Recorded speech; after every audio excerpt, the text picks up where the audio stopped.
¿Ven bien mi pantalla, mi ventana? Perfecto, profe. Ya. Bien, jóvenes. Hoy día, bueno, primero que nada, darles la bienvenida a los fieles alumnos en este horario de las 15 horas.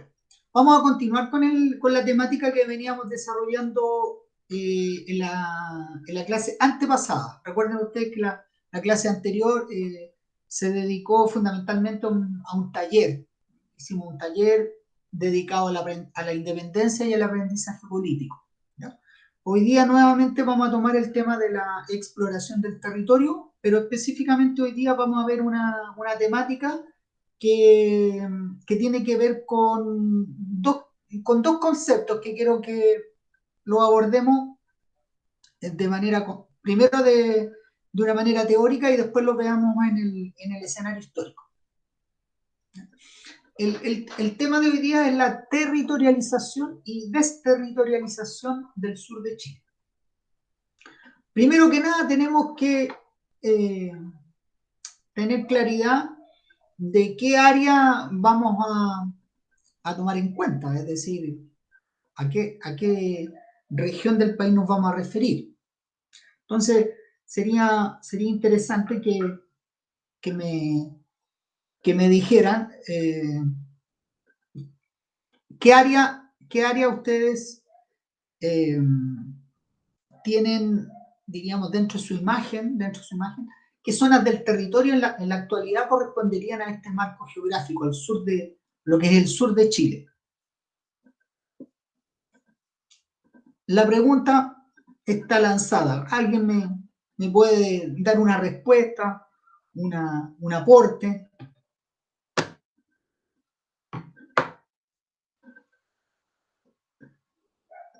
Porque el territorio chileno, efectivamente ocupado, iba desde el poblado de Atacama hasta la región del Biobío.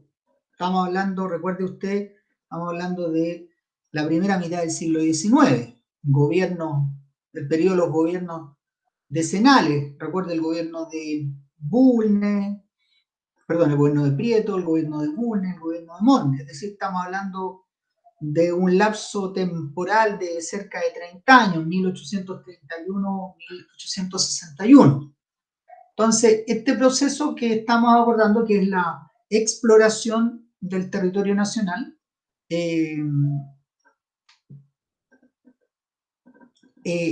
¿a qué zona específicamente nos vamos a referir como sur de Chile? Leandro, ¿qué área va a ser el sur de Chile?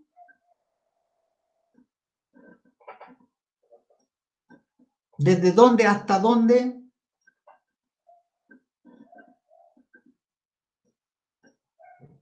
Bárbara, Catalina, Javiera.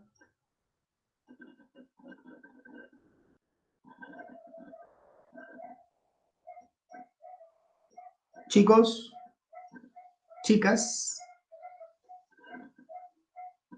una aproximación.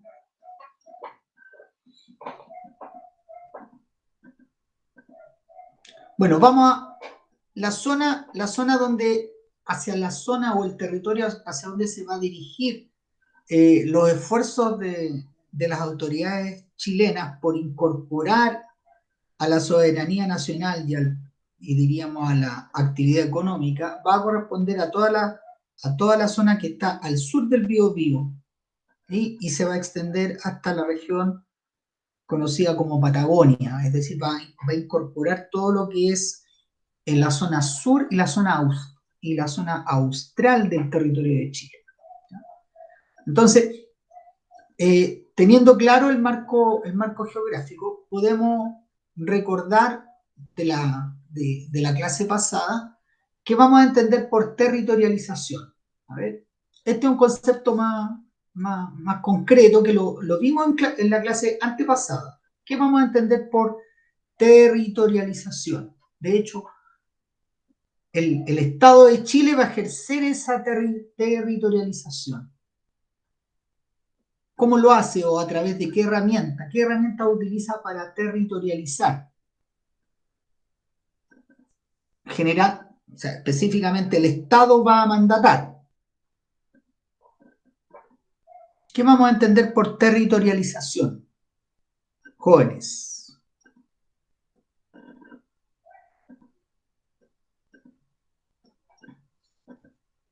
Señorita Rifo, ¿qué me puede decir usted? ¿Qué vamos a entender por territorialización?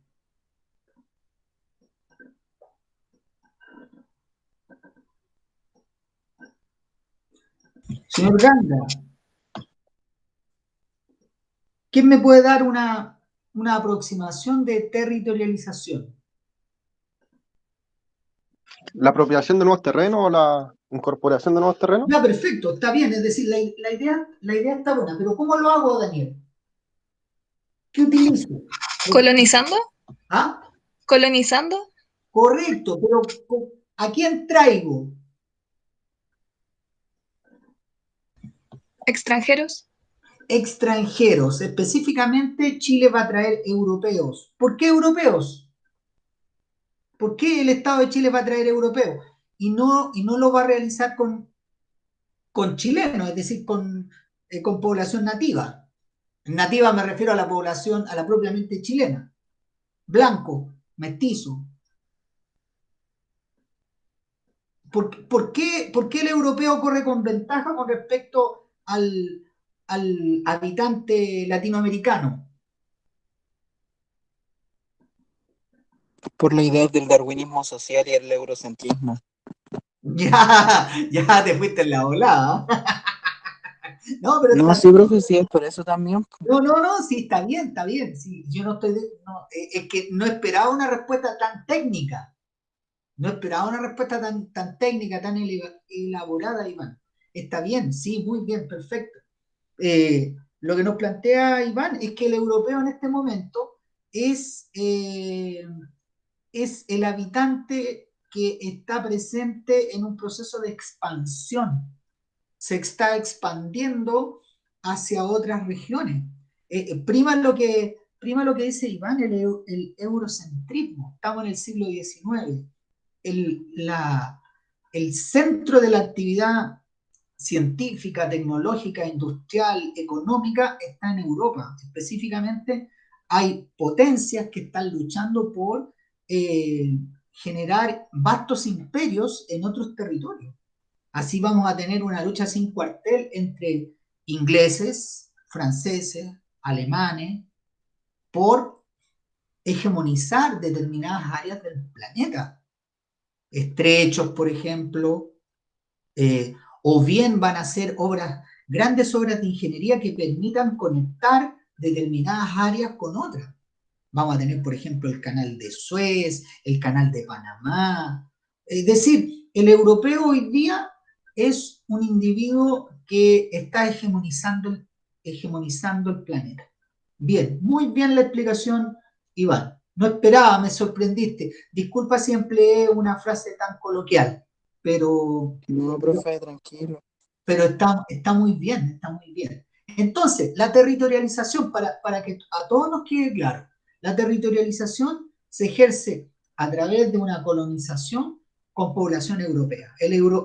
¿Y por qué motivo? Porque el europeo, de partida los europeos que van a llegar a Chile, el gran porcentaje era una población con un nivel educacional medio que superaba enormemente al promedio, al promedio chileno.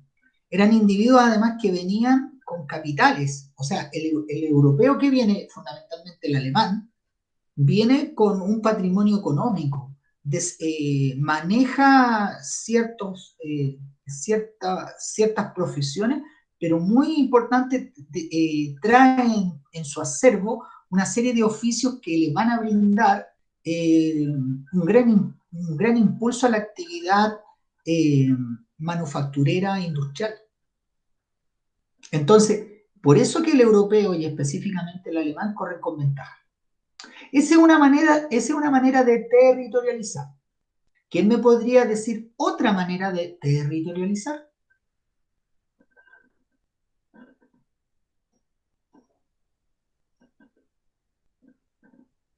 por mediación o de la fuerza, ¿Perdón? por medio de la fuerza. Ya, es decir, se puede territorializar a través de una avanzada militar. De hecho, se va a realizar esto, pero fundamentalmente cuando se inicie lo que se llama, las comillas, la pacificación de la Araucanía, que es un tema que tenemos que ver más adelante. Ahora, la otra manera que podemos plantear como territorialización son las exploraciones científicas. Y aquí el Estado, ¿qué es lo que hace? El Estado va a enviar misiones científicas a lo largo y ancho del territorio. Recordemos la misión de Claudio Gay, que lo habíamos visto en la clase antepasada. Entonces, el Estado está evidentemente detrás de este proceso de territorialización. ¿Y qué implicaría la desterritorialización? Si yo ocupo un territorio con colonos europeos o exploro a través de avanzadas científicas ese territorio donde se está generando esta avanzada del Estado o de privados, ¿qué implica? ¿Ese territorio está despoblado, ese territorio o está ocupado?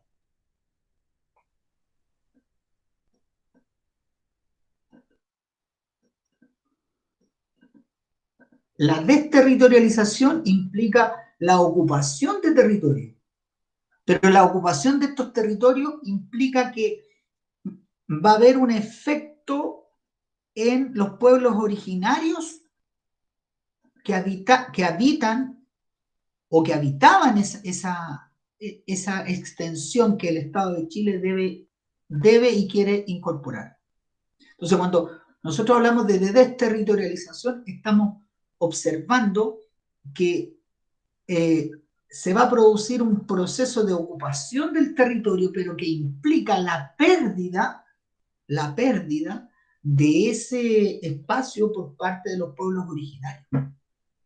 Entonces, nosotros lo que vamos a ver a continuación y vamos a analizar distintas matices, distintos ámbitos de este proceso. Este proceso de ocupar el sur de Chile implica, por un lado, territorializarlo, pero por otro lado implica la desterritorialización. Es decir, alguien va a ganar, pero también eso va a implicar la pérdida para otro segmento, para otro grupo de pobladores.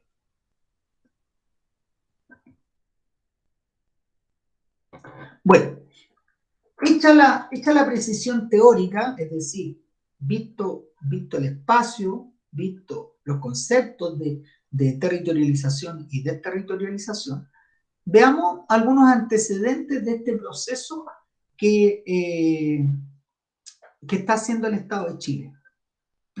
Primero hay que plantear de que la presencia, diríamos, la presencia del Estado de Chile en cuanto a sus autoridades, en cuanto a sus instituciones, no pasaba más allá de Concepción, es decir, no iba más allá de la región del Biobío en la actualidad. Y el contexto que existía en ese momento, estamos hablando de la primera mitad del siglo XIX, es que el pueblo mapuche en la zona sur prácticamente vivía en una situación de absoluta autonomía. Es decir, el Estado de Chile como tal va desde el despoblado de Atacama, por el norte, hasta el Biobío, es decir, el río Biobío, por el sur. Y desde el Biobío hacia la zona de lo que actualmente es el sur de la región del Biobío y toda la región de la Araucanía, es una área en donde el pueblo mapuche sigue viviendo con los mismos parámetros que vivía en la época de la colonia.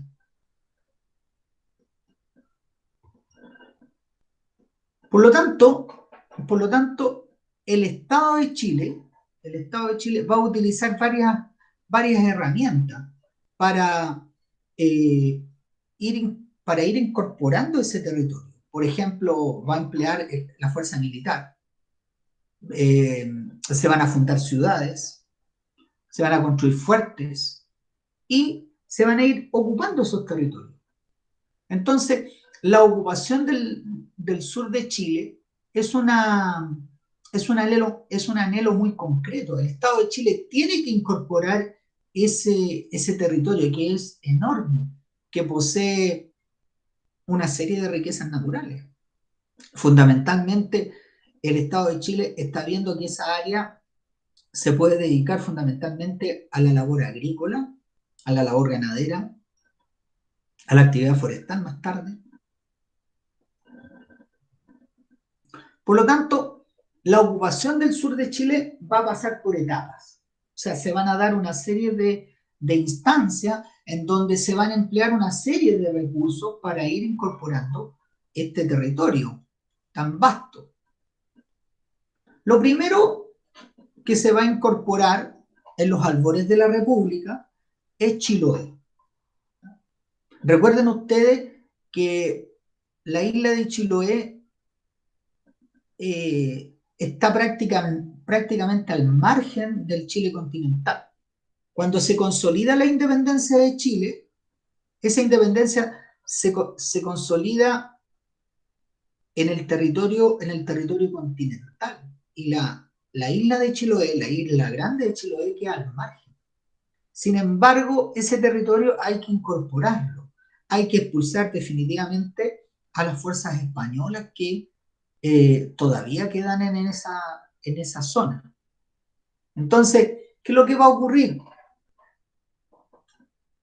Si no se expulsa a las fuerzas españolas del archipiélago, vale decir, de la isla grande de Chiloé y la serie de islas que la rodea, obviamente que la estabilidad del país está en riesgo. Por lo tanto, el primer objetivo de los gobiernos de los albores de la República, específicamente durante el gobierno de don Ramón Freire, es la avanzada militar sobre la isla de Chiloé. Se van a producir algunos combates, algunos enfrentamientos bélicos. Hay dos batallas, que la batalla de Pudeto y si mal no recuerdo, la batalla de Bellavista, si mal no recuerdo, que se dan en 1826 en la isla.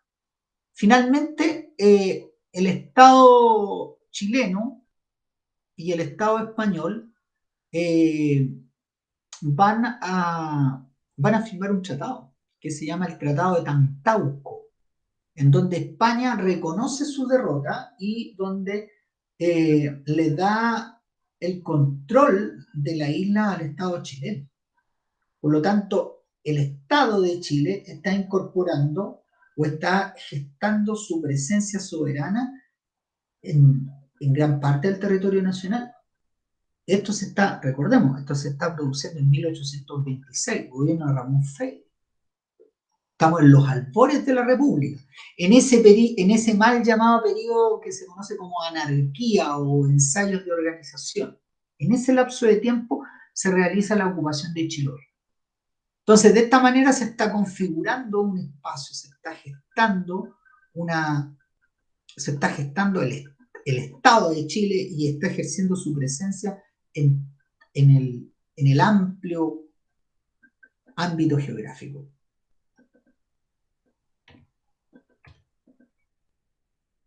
Siguiendo con estas etapas, la siguiente es la ocupación de Magallanes. Vale decir, de 1826 vamos a pasar al gobierno de Bulnes.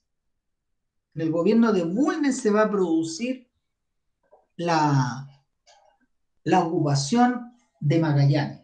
Magallanes, recordemos, que es un territorio localizado en el extremo sur del territorio de Chile. Es parte de lo que es la Patagonia, la actual Patagonia. Hay que recordar que el estrecho de Magallanes, en este periodo, primera mitad del siglo XIX, es considerado estratégico. no existe todavía el canal de Panamá. Por lo tanto, el flujo mercantil se desarrolla por el estrecho de Magallanes. O en algunas ocasiones también muchas naves optaban por ir mucho más al sur y prácticamente dar la vuelta al sur del Cabo de Hornos. Sin embargo, el estrecho de Magallanes es una posición estratégica, ¿ya? Es una posición clave. Hay una razón de orden geopolítico y hay una razón de orden económico. Por lo tanto, no es de extrañar que franceses e ingleses miraran con mucho interés el instalar alguna avanzada o alguna posesión en esas latitudes. Por lo tanto, el Estado de Chile, amparándose en derechos históricos y derechos jurídicos, vale decir, aquí se va a recurrir a ese principio jurídico del uti possidetis iuris, que establecía de que los límites coloniales se mantenían durante el periodo de la República. Por lo tanto, Magallanes era parte de Chile y las tierras que estaban al sur de Magallanes también. Es decir, estamos hablando de la Antártida. Entonces, en 1843 se va a enviar una expedición militar a un lugar denominado Sandy Point, que traducido al español se conoce como Punta Arenas. En ese lugar, en esas latitudes, lo primero que va a hacer esta expedición que se envía durante el gobierno de Bulnes es crear un fuerte. Y el fuerte que se construye va a llevar el nombre de este presidente de Chile. Recordemos que Bulnes va a gobernar desde el 41 al 51, uno de los decenios más prósperos de Chile desde el punto de vista intelectual, desde el punto de vista económico, desde el punto de vista de la tolerancia. Es un decenio bastante, digamos, bastante afortunado dentro de ese periodo de gobiernos autoritarios.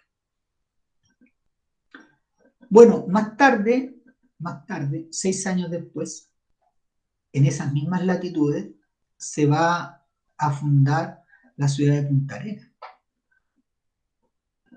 que nace como un puerto libre, es decir, en donde hay exenciones tributarias. Por lo tanto, se estimula el comercio marítimo en la zona. Entonces, cuando ustedes eximen a un determinado puerto de exenciones, perdón, de no pago de tributo, evidentemente eso llama la atención, fomenta el desplazamiento de personas y eso le da una mayor vida y apogeo económico. Por lo tanto, Punta Arenas se va a transformar rápidamente en un punto importantísimo en el extremo austral de Chile. Entonces, primera etapa de este proceso de territorialización, la ocupación de la isla de Chiloé, la ocupación de Magallanes, específicamente estamos hablando de la Patagonia.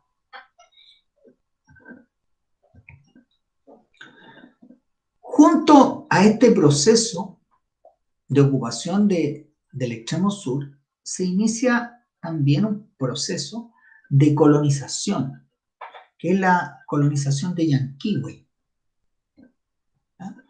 Es decir, estamos hablando de lo que hoy día es la zona que comprende Osorno y Valdivia. ¿Ya? Son zonas que en aquella época tenían una abundante y exuberante vegetación. Todavía hay bosques relictos que todavía de alguna manera nos hacen mención a esas características primitiva. Es el territorio inmediatamente ubicado al sur del río Tolten, es decir, donde termina esta región de la Araucanía hasta el Tolten. Del Tolten al sur vamos a hablar de lo que es la región o el área de Llanquihue. Allí van a haber comunidades aborígenes poblando y habitando estas tierras. Son las comunidades Huilliche, que viven en Osorno y Valdivia. Bueno, a ese territorio que les estoy mencionando van a llegar colonos extranjeros. Es decir, aquí el Estado de Chile promovió lo que se denomina una inmigración selectiva. Ese es el término preciso para hablar de la colonización de los alemanes. Es decir, aquí el Estado de Chile organizó un proceso migratorio, promovió la ocupación del territorio, pero a través de un plan. Aquí no es un proceso espontáneo, es un proceso planificado, es un proceso regulado. Es decir, se enviaron agentes colonizadores a Europa y a otros agentes se les envió a ese territorio. El Estado de Chile les dio a los alemanes una serie de granjerías y de privilegios para que pudieran incorporarse a Chile. Se les pedía también a estos colonos el desarrollo de ciertas actividades productivas, que además tenían que tener solvencia económica. Es decir, estas personas no solamente venían en un plan de aventura, de ver si resultaban las cosas, no, todo lo contrario. Los agentes de colonización, Bernardo Filippi y Vicente Pérez Rosales, son los encargados de reclutar a los colonos alemanes. Es decir, de ir a Europa, de iniciar un proceso no publicitario, mejor dicho, de propaganda, porque hay que convencer al alemán a venir a estas tierras y de decirle que este territorio alberga una serie de insospechadas oportunidades. Hay que recordar también que Alemania como tal todavía no se ha fundado, no se ha creado. Recuerden ustedes que el proceso de conformación del Estado alemán, de lo que hoy día se conoce Alemania, se remonta al año 1860, 1870. Y este proceso de inmigración selectiva se inicia durante el gobierno de Bulnes y se materializa durante el gobierno de Montt. Los primeros colonos van a ir llegando hacia fines del gobierno de Bulnes, pero el grueso de los inmigrantes alemanes van a llegar ya en el gobierno de Manuel Montt. Entonces, se trata de una inmigración selectiva. Y se buscan estos alemanes, ¿por qué? Porque tienen solvencia económica, porque tienen un nivel educacional sobre el promedio de los chilenos. ¿Ya? Entonces, de esta manera, nosotros estamos observando cómo se está ocupando el sur de Chile. Primero Chiloé, posteriormente Magallanes, y quizás el proceso donde va a haber una mayor publicidad es la zona de Osorno y Valdivia, porque hasta el día de hoy la presencia alemana es clara en esa zona. Si ustedes visitan, por ejemplo, Osorno, Valdivia, ustedes van a observar claramente la impronta alemana, sus construcciones, por ejemplo, su gastronomía, su actividad industrial. La cerveza, pues chiquillos, que a ustedes tanto les gusta y a mí también. ¿No es cierto, Daniel? Exacto, profe. ¿Absolutamente? Absolutamente. Bien, continuemos. Acá yo les pediría que me pusieran un poquito de atención para que vieran el mapa y observaran a qué área nos hemos referido en este relato que les he suministrado, les he impartido durante estos minutos. ¿Ya? Acá tenemos lo que está en verde es Chile. Todo lo que está en color verde, ese río que está allá, donde estoy con el puntero, es el río Loa. Se supone que ese es el límite natural que tiene Chile. ¿No? ¿Con quién limitaba en esa época? Con el Perú. Es decir, según el Uti Possidetis Iuri, Chile limitaba con Perú. Bolivia va a reclamar esta zona posteriormente. Recuerden ustedes los tratados de 1866, los tratados de 1874, en donde Bolivia reclama toda esta área. Pero en términos oficiales, el límite norte de Chile es el río Loa. Ahora, hay imprecisión obviamente en el límite norte. Se habla del despoblado de Atacama, pero el despoblado de Atacama es un amplio territorio, Y nunca lo fijamos nosotros de manera concreta y específica. Si ustedes examinan algunos pasajes de la Constitución chilena, específicamente de la Constitución de 1833, se habla del despoblado de Atacama.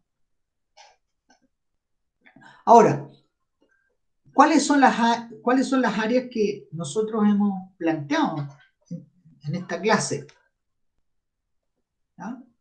Esa es la isla de Chiloé. Esta es la isla de Chiloé, aquí. Esa es la isla de Chiloé. Isla Grande de Chiloé.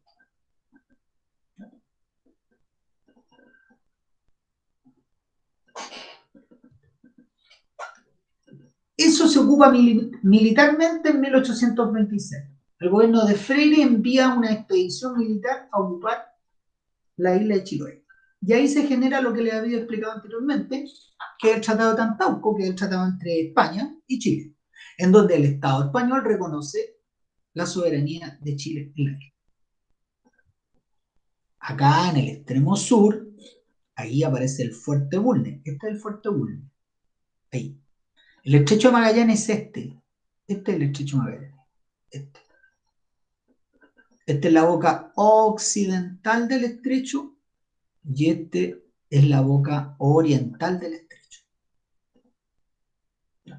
El Cabo de Hornos, acá. Este es el Cabo de Hornos. Entonces las naves, ¿qué es lo que hacían?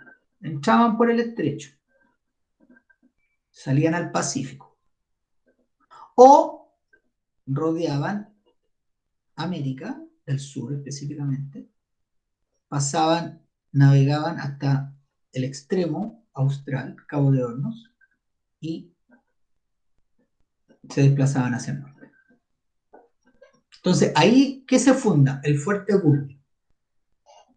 Primero se funda el Fuerte Bulnes ahí, y al norte más tarde, 6 años más tarde, la ciudad de Punta Arenas. Entonces, la presencia chilena para toda esta área. Hay que pensar que la única ciudad va a ser Punta Arenas en 1849. Por lo tanto, desde un punto de vista estratégico es clave. Las naves que vienen por el Atlántico entran al estrecho. ¿Y dónde van a recalar? En Punta Arenas. No hay ciudades por aquí. El único puerto importante es acá. Después, ¿dónde van a tener recién presencia chilena? En Chiloé. Específicamente en Puerto Montt. Por allá. En ese punto. ¿Ya? Y acá está Valdivia. Esto es Valdivia. Ahí está Valdivia. Esa área, toda esa zona, va a ser donde van a llegar los primeros colonos alemanes.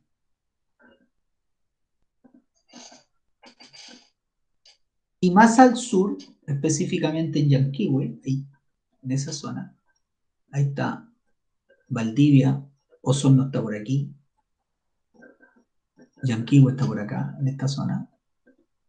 Se va a fundar, o se van a fundar, perdón, dos ciudades que son clave, Puerto Varas y Puerto Montt, en 1849.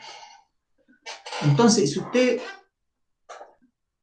se da cuenta, el Estado de Chile, al igual que todos los estados sudamericanos, este es un proceso que va a ser implementado por todas las naciones. Todas las naciones están configurando sus territorios. Todas las naciones utilizan las mismas herramientas. ¿Cuáles herramientas? Las misiones científicas, el ejército, la fundación de ciudades, la creación de puertos libres. Es decir, los estados aquí tienen que hacer gala de un montón de herramientas para poder configurar su territorio. Y fíjese usted que el territorio de Chile era bioceánico. Era bioceánico. Es decir,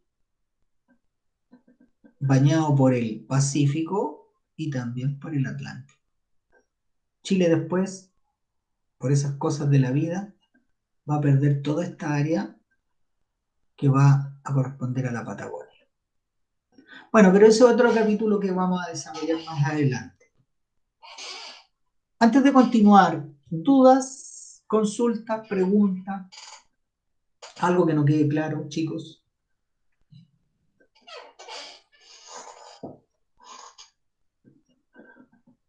Bien, continuamos entonces.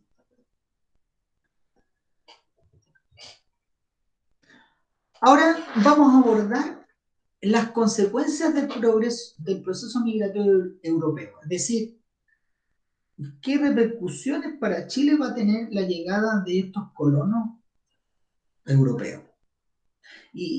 Ahora, obviamente que dentro de estos colonos europeos son muy relevantes los alemanes, pero hay que tener claro también que no son los únicos en llegar. Es decir, el Estado de Chile envió estos agentes colonizadores a Alemania, a lo que más tarde se va a llamar Alemania, a esos territorios que todavía no se unificaban, y de ahí seleccionó a quienes van a llegar a Valdivia y Yanquihue. Pero también van a llegar una serie de otros inmigrantes que van a llegar de manera espontánea. Y aquí el Estado no va a hacer mucho, que digamos. Entonces, además de la inmigración planificada, además de una inmigración selectiva, tenemos que también declarar de que hay una inmigración espontánea, que trae, bueno, una serie de colonos extranjeros de distintas banderas, de distintas nacionalidades, que traen capital, que traen conocimiento, que poseen un espíritu emprendedor y que van a hacer un gran aporte en el desarrollo de ciertas áreas económicas, como por ejemplo la industria, el comercio, la actividad agrícola, la minería. Entonces, evidentemente que la llegada de este grupo de habitantes, de población, que traen todos estos elementos, van a generar efectos, y efectos bastante positivos. No tan solo positivos, también van a generar algunos, digamos, algunas situaciones bastante negativas. Ahora, dentro de lo negativo está el choque con los pueblos originarios. La población nativa que vive allí, esa población nativa, va a tener que experimentar en carne propia la llegada de esta población europea y no europea, porque también no van a llegar solamente habitantes, diríamos, europeos, ya sea alemanes, ingleses, italianos, ¿no? Si también van a haber chilenos, va a haber una cantidad de chilenos que se van a desplazar hacia la zona sur y hacia la zona austral. Bueno, nos vamos a dedicar a los inmigrantes europeos. ¿Qué colonias se van a formar? se van a formar en este periodo.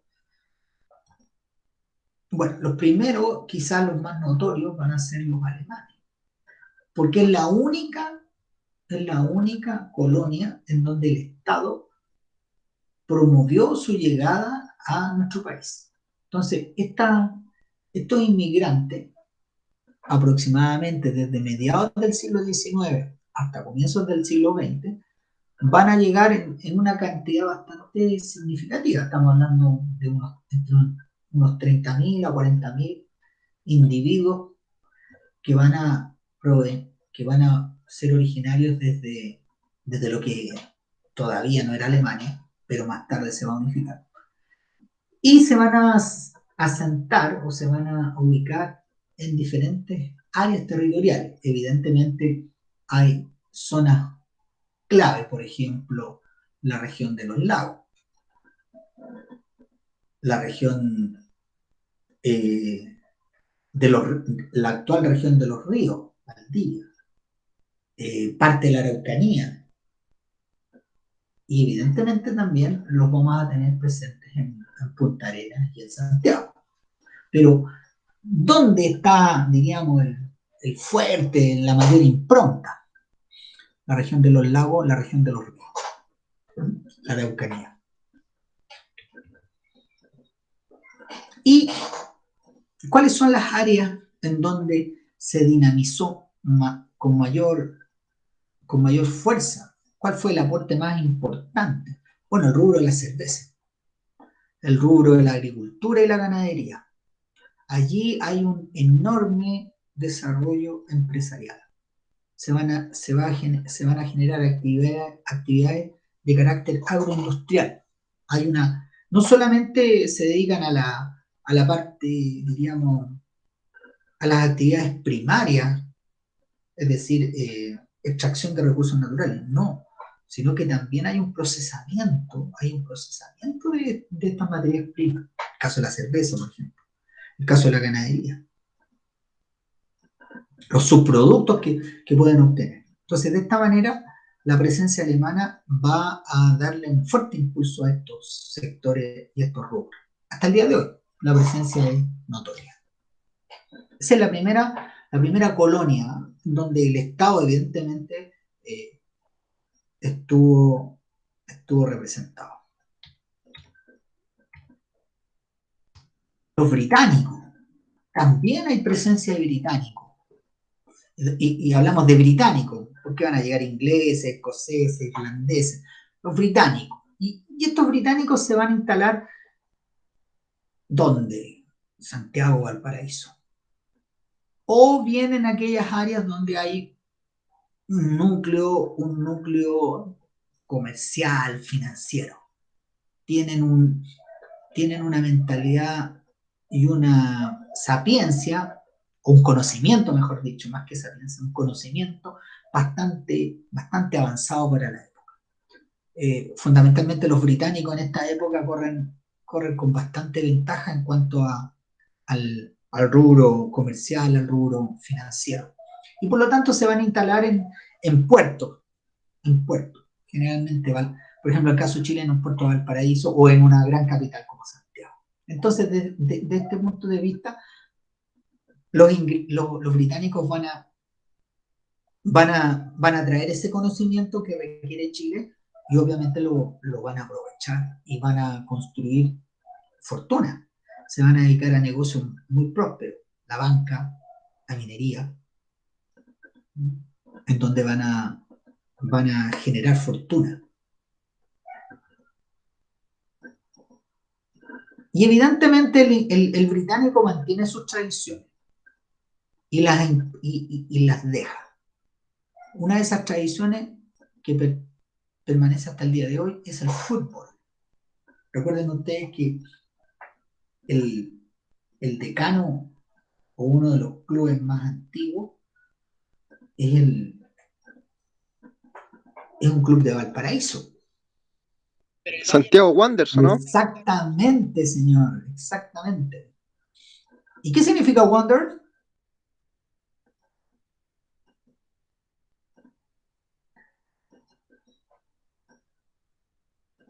Ahí quedaron. Ahí quedaron. Si mal no recuerdo, significa vagabundos. Puede que me equivoque, ¿eh? Bien, ¿dónde está la presencia?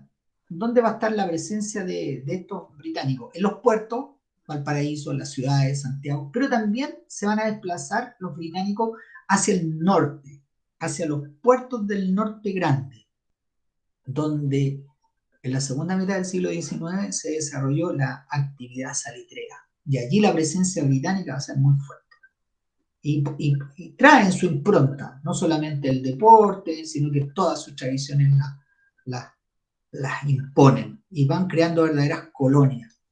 Se construyen diríamos, sus casas y se educan bajo patrones fuertemente anglosajones. Croatas e italianos, otras dos colonias más.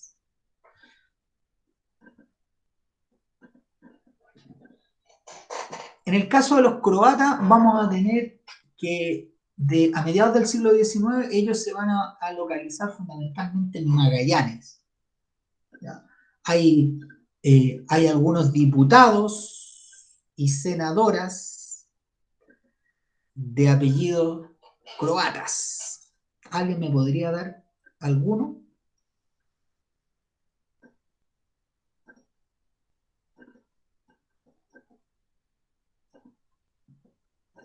¿Qué cosa, profe? De Magallanes tenemos algunos diputados y algunas senadoras que tienen apellidos croatas.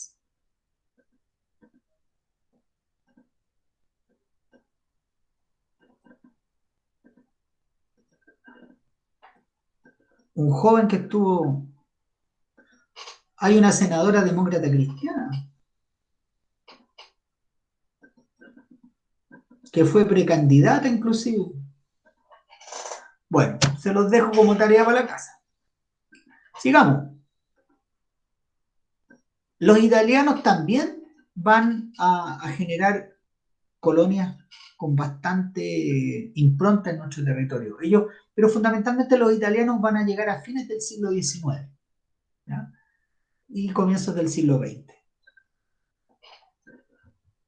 Se ubican fundamentalmente en Valparaíso y en Santiago y se dedican fundamentalmente a las labores comerciales y a las labores industriales. Entonces, de esta manera vamos a tener en el territorio chileno algunas colonias con fuerte impronta, es decir, con una trayectoria y con un fuerte influjo en Chile. Vamos a tener el caso de los alemanes, vamos a tener el caso de los británicos, el caso de los croatas y el caso de los italianos, ¿no?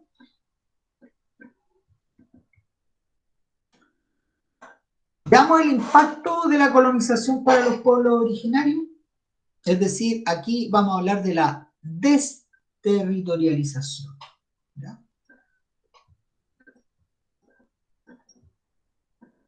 O sea, habíamos dicho fundamentalmente que el pueblo picunche, por ejemplo, prácticamente había desaparecido del Valle Central, porque obviamente el mestizaje había provocado la desaparición de esta etnia aborigen.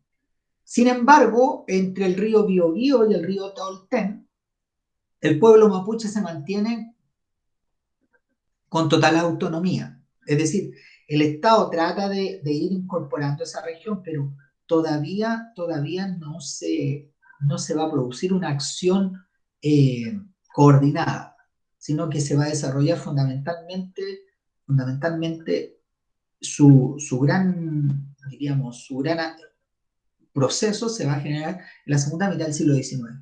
Prácticamente paralelo, casi paralelo a la Guerra del Pacífico. Ahora, la zona austral, la zona sur y la zona austral, allí el impacto va a ser bastante fuerte. Estos pueblos que yo estoy mencionando aquí, los pueblos huilliche, que estaban en la zona sur, los aóniken, los selknam, que viven en las pampas patagónicas, los Aoniken en la pampa patagónica, los Selknam viven fundamentalmente en la isla grande de Tierra del Fuego, y en las costas tenemos a las bandas canoeras, los chonos, los cahuéscares y los yaganes, que circulan toda la zona archipelágica de la Patagonia chilena. Entonces, todas estas comunidades, van a empezar a experimentar el impacto de la territorialización, es decir, la llegada de esta población europea y también la población chilena. Y esa llegada va a provocar evidentemente una serie de aspectos negativos. El principal aspecto negativo fue el despojo que va a sufrir el pueblo huilliche. Fundamentalmente, ¿por qué? Porque el Estado chileno va a poner a disposición de los colonos alemanes sus territorios, la tierra donde ellos ancestralmente vivían. Entonces, los alemanes, ¿qué es lo que van a ir haciendo? Los alemanes se van a ir expandiendo. A medida que ellos fueron instalándose, no hubo problema, porque esos territorios fueron loteados. Sin embargo, una vez que los colonos alemanes lograron asentarse, se inició una expansión. Es decir, los alemanes comenzaron a extender sus propiedades con el objeto o con el propósito, mejor dicho, de ampliar el área cultivable. Entonces, desde ese punto de vista empezaron a aparecer los primeros conflictos entre los colonos alemanes y la población huilliche. Entonces se va a producir un conflicto. Y en ese conflicto, evidentemente el Estado de Chile va a favorecer a los intereses de los colonos, pero por una razón bien concreta. El Estado chileno necesitaba ampliar su territorio y aumentar sus niveles de productividad. Al Estado le interesaba que esos colonos tributaran, que pagaran impuestos. Entonces, desde ese punto de vista, el Estado favorece al colono, al inmigrante alemán. Además, no hay ninguna legislación que proteja al indígena. Entonces, por un lado, no hay un marco regulatorio, o el marco regulatorio, diríamos, el Estado no creó un marco regulatorio para evitar conflictos, y al Estado chileno, ¿qué le interesaba? Al Estado chileno le interesaba que esas tierras se insertaran al área productiva. Entonces, ¿qué es lo que fue ocurriendo con el pueblo huilliche? El pueblo huilliche fue absorbido. Se transformaron en fuerza de trabajo. Entonces, el huilliche se va a transformar en un inquilino, en un peón, y va a ser asimilado por la actividad económica europea.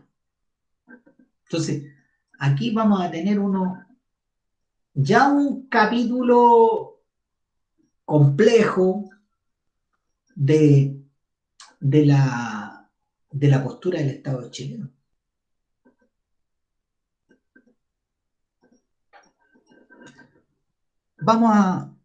Quiero ver si hay alguna consulta, hay alguna duda, alguna pregunta con respecto al tema de la territorialización y la desterritorialización de Chile. ¿Alguna consulta, jóvenes? Nos quedan un temita pendiente, nada más, y estaríamos terminando. Pero por la hora, chicos, antes de que se retiren, me gustaría, por favor, que en el chat colocaran su nombre y el curso, por favor, para ver el tema de la asistencia. Si no es mucha la molestia, por favor. Ahora, por favor, consígnenlo en el chat Coloquen allí su nombre y su curso, por favor. Mientras ustedes lo hacen, me gustaría ir viendo alguna duda, alguna pregunta, algo que les quede claro. Los conceptos, ¿les quedan claros el concepto de territorialización, el concepto de desterritorialización?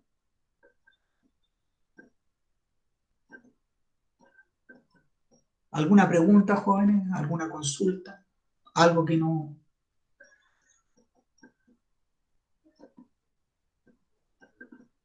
Valentina Barrio, ya, perfecto, ya.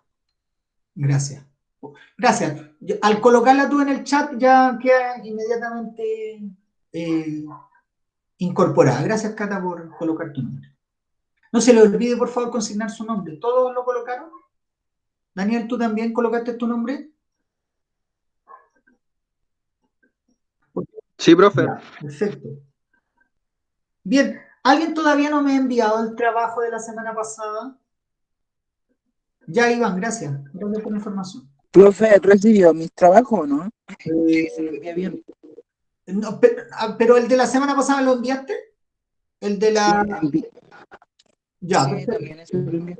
Envié todo, Ya. todo. Ya. Bien. Chicos, ¿alguna consulta, alguna pregunta? ¿Algo que no les quede claro? Bien. Silencio otorga, entonces. Bueno, chicos, un gustazo de haber estado con ustedes hoy día. Nos volvemos a comunicar el próximo viernes en el mismo horario. Es factible que a lo mejor venga alguna actividad concreta para desarrollar en la clase. ¿Ya? Así que muchas gracias por su atención y nos estamos viendo. Chao, profe. Chao, profe, cuídese. Igualmente, fue un placer.